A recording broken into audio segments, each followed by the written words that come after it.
ئێران زیاتر لە 15 جۆر خواردەمەنی قەدەغە کردووە لە مەرزی نێودەوڵەتی حاجی ئۆمەران بێتە هەرێمی کوردستان. بازرگانانیش هۆکارەکەی دەگەڕێنەوە بۆ گەماروی ئابووری لەسەر ئێران. ئێران بۆ ڕێگری لە گرانبوونی خواردەمەنی لە ناوەخۆی وڵات هەستاوە بە قەدەغەکردنی ئەو خواردەمەنیانە بۆ کوردستان. نام ڕێگە وەکو پیرەوەرەی حاجی ئۆمەران کە قسە دەکەم لە دیوی ئێران ئێستا هیچ ناگەڕێ خواردەمەنیەک داخلی ناو هەرێمی کوردستان بێت بە بۆنەی ئەوەیە دەڵێ بۆ ناوە خۆمان بەکاری دێنین.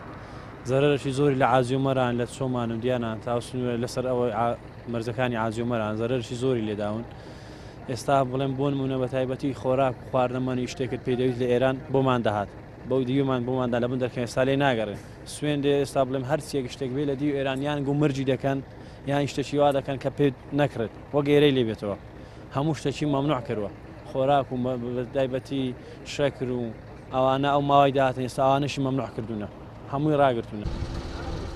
نەبوونی پلانی استراتیژی لە هەرێمی کوردستان بۆ پێشهاتەکان وای کردووە لە هەر داخرانی مەرزێکیان قەدەغەکردنی شتومەک کاریگەری ڕاستەوخۆ لە سەربازارەکانی کوردستان دروست بکات و کەلوپەلەکان گران ببن. پێشان شت یعنی بە نرخەچی گونجاو بوو ئێستا بە حکومەوەی کە شت نایە تۆزە گران بووە.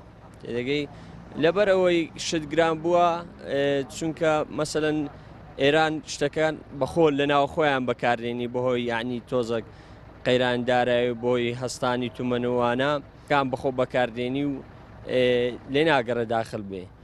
ئێستا شت داخل بوون زۆر زۆر کەم بوو مەسەلەن نەتووە گەبتەوێ دوو دەستە قەنادیان لە دیوی ئێرانی مەسەلەن بۆ خۆت بێنی لە مەرزی ڕێت لێدەگری و لێ ناگەڕێ داخل بێتن. چیلۆ تەماتە ئێستا بۆن بە 1000 نار بێستا بە 1750 بە 2000 یعنی ئەوەندە گران بووە. هەرێمی کوردستان زیاتر لە 180 کەلوپەلەکانی لە دەرەوە هاوردە دەکات. ئەمە لە کاتێکدایە هەرێمی کوردستان خاوەن بەرووبوومی وەرزی گرنگە بەڵام گرنگی نەدانی حکوومەت بە بەرووبوومی ناوەخۆ وای کردووە هاوڵاتیان لە هەر پێشهاتەیەک شتومەچیان لەسەر گران ببێت.